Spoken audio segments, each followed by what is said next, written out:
I had an experience that I'd like to share yesterday when I was going to scrub in to my spine case.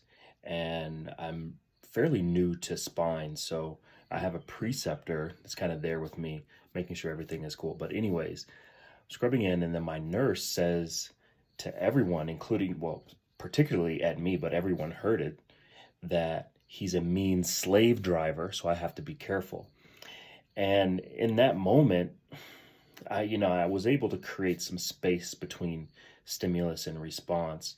And I really, I said, well, I'm new generation and we kill our slave masters and we cut their heads off. And I just stared at him straight faced.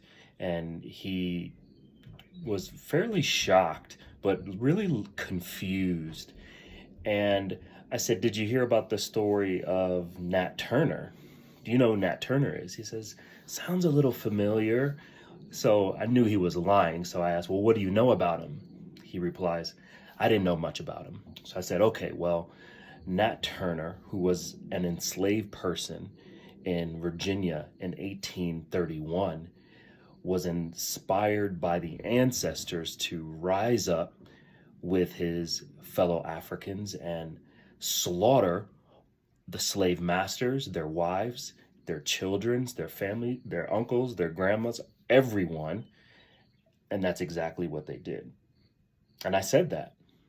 And I said even further, hey, did you know that after 2 months, the enslavers found him and they flayed his body, they boiled his body down, they used his skin as purses, and they used it in ritualistic practices that are cannibalistic in nature.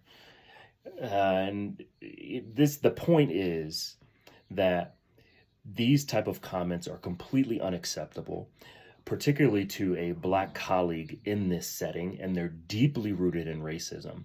And the reply that I always get from white persons is that they downplay it, and his reply was, well, I grew up in an area where I had a lot of African American friends and Asian and Mexican. That doesn't give the comment an excuse, and that does not make you racist, because that is implicit racism. You're just completely unconscious of the roots that these comments are linked to in terms of suffering and dehumanization and exploitation and chattel slavery and every form of evil that has ever been known. And we have to stand up for these comments. And, there's a great book by Dr.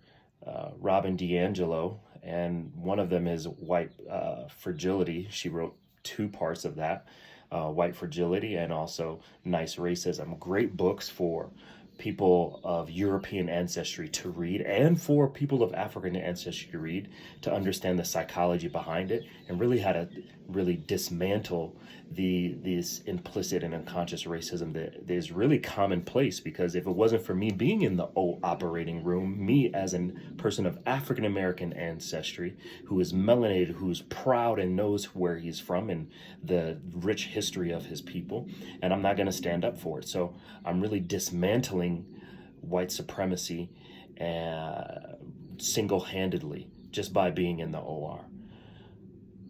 I just wanted to get that off my chest, y'all. Let me know what